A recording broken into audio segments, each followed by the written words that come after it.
Jerika, not only did she have extraordinary athletic abilities, she's an extraordinary person. So she was very coachable. And that combined with her natural ability was a win-win situation that anybody who didn't even know anything about track and field would have been able to assess right from the get-go.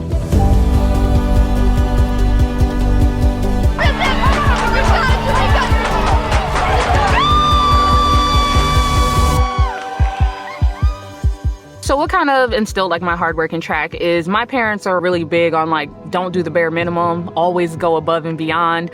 And I just at the time knew that like I had the potential and I wanted to see how far that would go. So I just kind of put all I could into it. And then at the time of like realizing my sophomore year that like I can get scholarships for college, I was sold. I was like, okay, well, I think that's what I want to do. And I just invested in more training at Lake more seriously. And then at the time we did get a specialized coach that was able to kind of work with me individually. Hurdle was a different race than like running straight from the start to the finish. And I was like, I get to jump over stuff. Why not?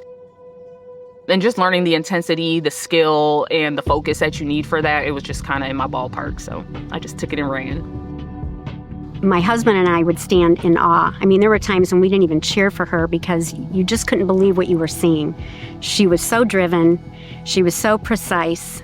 She took her role as an elite athlete extremely seriously. But what I love the most about Jerika is that she was so fun to coach. She became Jerika when she was done with whatever the task was at hand, whether it was during practice or at a competition.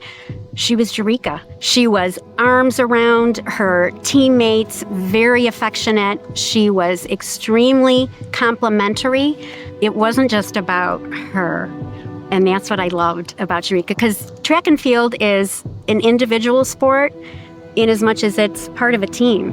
And Jerika never forgot that. She never forgot that she was part of a team, and I loved it. No, we all have great work ethics, but I've never seen someone, try to work so hard and accomplish what she did year after year after year. We fed off each other because I knew how great she wanted to be. She knew how great I wanted to be. So just watching each other, accomplish certain things made us, strive further. So her being the great inductee this year, I wasn't surprised, but I am, very excited for her because she does deserve it. Lake Catholic has set us up, to be more grounded and molded into our studies and athleticism. And it disciplined us a lot more, especially with our parents, and it just set us up to go further in life. Being inducted into the Hall of Fame means so much to me on so many different levels. I talked a little bit about like how it affected me personally, but I think that very few people have this opportunity, and it just let me see that like everything and all the work that I had put in my head, I'm like, I'm just running track and just doing my best. So it's amazing to see like what that outcome was, and then to be a part of this club. It's really nice. So I want to thank my mother, Jessica McLean, my father, Richard Sanders, my head coach, Eric Schroeder, assistant coach, Tammy Calicaro, and Coach Mulligan. I would also like to thank Lake Catholic Hall of Fame for inducting me.